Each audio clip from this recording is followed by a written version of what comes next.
কাইলাসন, তোর চোখ দুটো খুব সুন্দর, অনেক ছেলে তোর চোখের দিকে তাকাবে, কিন্তু বন্ধু সবার সাথে ঠিক আছে, যদি বিশেষ কাউকে পছন্দ হয় আমাকে এসে বললেই হবে। হি ওয়াজ মাই বেস্ট ফ্রেন্ড। তার সব থেকে বড় গুণটা ছিল উনি প্রতিটা মানুষকে তার মতো করে ট্রিট করতেন। তো উনি চলে যাওয়ার পর আমার কাছে মনে হয়েছিল যে আমার দুনিয়াটা আর একেবারেই ফাঁকা হয়ে গেল। কন্যার কাছে আসলে আমরা বাবার গল্প শুনতে চাই। বাবার কোন কোন জিনিসগুলো আপনাকে অনুপ্রাণিত করে, বা বাবার কোন দিকগুলো আপনার কাছে মনে হয় যে এগুলো আদর্শ, এগুলো মেনে চলেন আপনি? উনি আসলে মানে একটা মানুষ একই সাথে সাইমালটেনিয়াসলি কতগুলো কাজ করতে পারে, উনি এটা একটা আইডল ছিলেন, উদাহরণ ছিলেন। যেমন ধরুন, উনি আপাত মস্তক একজন রাজনীতিবিদ ছিলেন। আমাদের যে যৌথ পরিবার, প্রায় 35 সদস্য বিশিষ্ট যৌথ পরিবার, একসাথে থাকা খাওয়া, আমরা অনেকগুলো 11-12 ভাই বোন একসাথে বড় হয়েছি। আমার বাবা ছিলেন আমার পরিবারের বড় সন্তান, আমার মা ছিলেন বড় বউ।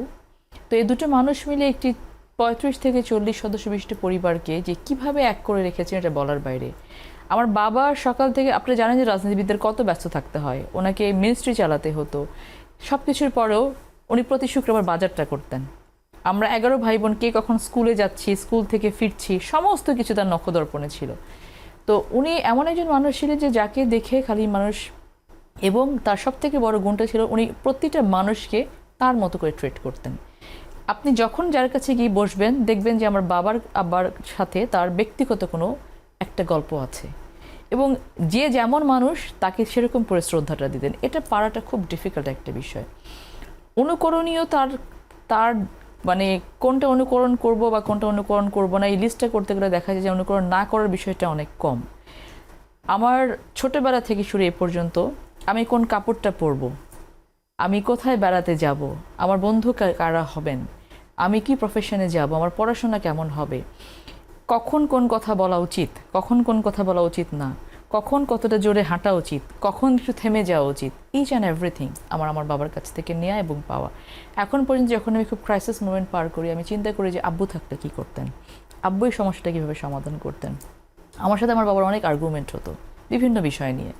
তো আর্গুমেন্ট হতে হতে একটা পর্যায়ে গিয়ে আব্বু বলতেন, হ্যাঁ তুমি বেশি বোঝো, তখন বুঝতাম যে আমি উইন করে গেছি। হ্যাঁ, তো এরকম যে বাবার সাথে হি ওয়াজ মাই বেস্ট ফ্রেন্ড। এবং আমার এখনও মনে আছে যখন আমি ইউনিভার্সিটিতে ফার্স্ট দিন আমার ক্লাস ছিল, তো উনি আমাকে একটা ঘড়ি গিফট করলেন, এবং ওনার একটা মোবাইল ছিল, ওটা আমার প্রথম মোবাইল। আমি অনার্সে যখন ভর্তি হই তখন বাবা ফোনটা আমাকে দিলেন, এবং হাসতে হাসতে বলছেন ব্রেকফাস্টের টেবিলে যে, শোনো, আমার বাবা আমাকে কাইলা ডাকতেন, আমি কালো মেয়ে ছিলাম বাবার এই কারণে। তো বলতেন, কাইলা শোন, তোর চোখ দুটো খুব সুন্দর, অনেক ছেলে তোর চোখের দিকে তাকাবে, কিন্তু বন্ধু সবার সাথে ঠিক আছে, যদি বিশেষ কাউকে পছন্দ হয় আমাকে এসে বললেই হবে।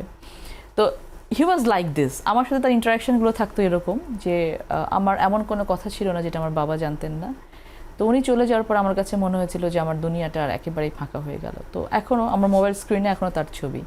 সো উনি সবসময় আমার সাথে আছেন।